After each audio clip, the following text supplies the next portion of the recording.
Welcome to the only daily podcast focusing on compliance news of the day. Each morning, start your day with a cup of coffee and Tom Fox, the voice of compliance, to hear about 4 of the top compliance, corruption, or leadership stories you will need to start your day. The Daily Compliance News is a production of the Compliance Podcast Network. January 2, 2019, the conspiracy theory at work. First up, from the BBC, they put out a video and audio around the corruption in Italy and around Venice, which led to the catastrophic flooding we saw in late 2019, specifically around the Moses floodgates, which were to keep the floodwaters out of Venice. The project was scheduled to be completed about 10 years ago, and at this point it's about $2 billion over budget.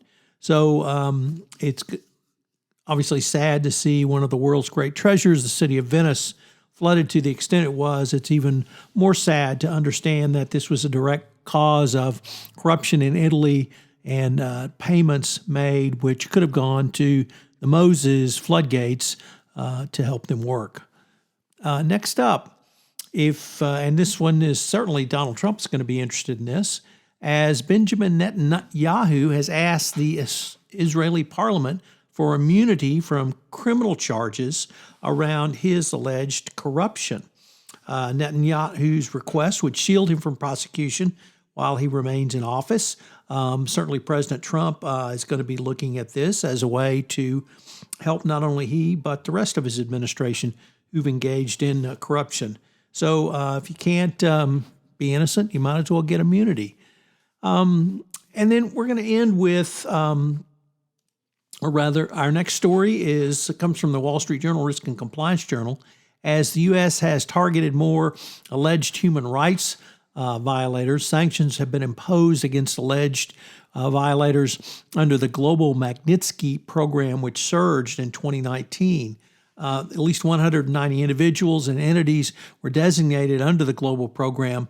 96 of them were issued in 2019, and even many more during December.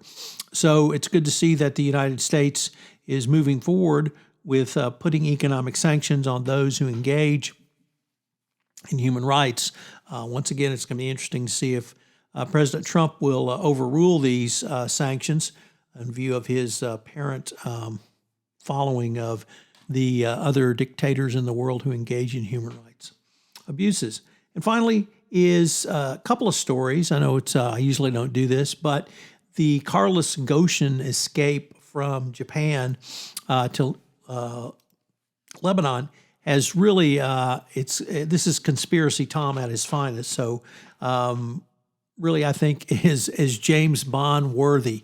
You have to ask, how on earth did the Japanese government, with such a vested interest in keeping him at home with 24/7 monitoring, both in terms of electronic surveillance and physical surveillance assets on the ground watching his house, allow this to happen?